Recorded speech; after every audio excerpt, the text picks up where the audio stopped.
Hello friends, রাখির দিনে মেয়ে গেল পাড়ার ভাই দাদাদের রাখি পরাতে, আর হাজব্যান্ড গেল তার বোনের হাতে রাখি পরতে। আমি যেহেতু আমার ভাইকে রাখি পরাতে যেতে পারিনি, তাই মনটা একটু খারাপ করছিল, কিন্তু কিছু করার নেই। প্রতিদিনের মতো দুপুরে লাঞ্চ কমপ্লিট করে ঘুমোচ্ছিলাম।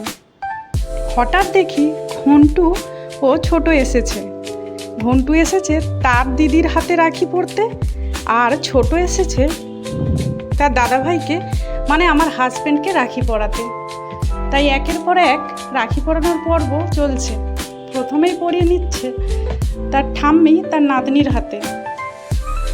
ও তোমাদেরকে তো বলাই হয়নি যে ঘন্টু আর ছোট আসলে কে হয়। ঘন্টু হচ্ছে আমার দেওরের ছেলে, আর ছোট আমার জা।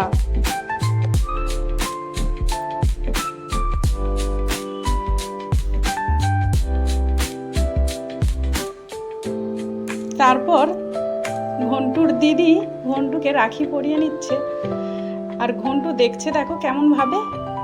ও ভাবছে যে এটা কি হচ্ছে, যেহেতু এই প্রথমবার ও রাখি পরছে, তাই ব্যাপারটা বুঝতে পারছে না।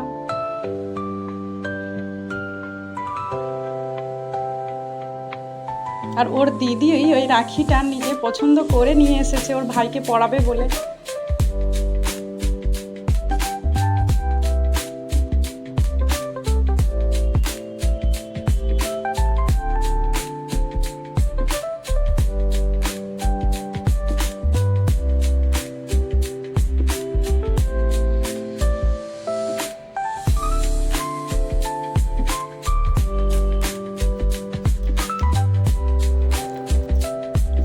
আর এদিকে আমার ঠাম্মি বসে বসে দেখছে আর ভাবছে যে ব্যাপারটা কি হচ্ছে।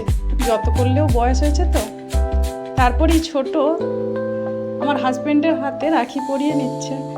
আমার হাজব্যান্ড যেহেতু মিষ্টি খেতে অতটা পছন্দ করে না, তাই তার পছন্দের খাবার নিয়ে এসেছে। ওখানেই গাড়ি দাদা বসেছিলেন, তাই ছোট গাড়ি দাদার হাতেও একটা রাখি পরিয়ে নিল। রাখি পরানোর পর্ব কমপ্লিট হতে সবাই মিলে গেলাম বড় ঠাকুরের প্রসাদ খেতে। যেহেতু বাড়ির মধ্যে বড় ঠাকুরের প্রসাদ খেতে নেই, তাই সবাই গেলাম ঘাটের ধারে বড় ঠাকুরের প্রসাদ খেতে।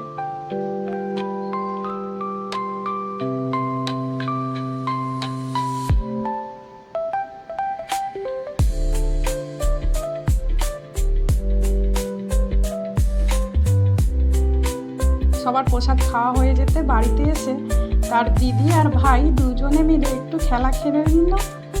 তারপর ভাই চলে গেল তার মামা বাড়িতে, আর আমরা একটু একটা দরকারে বেরিয়ে গেলাম। বাই।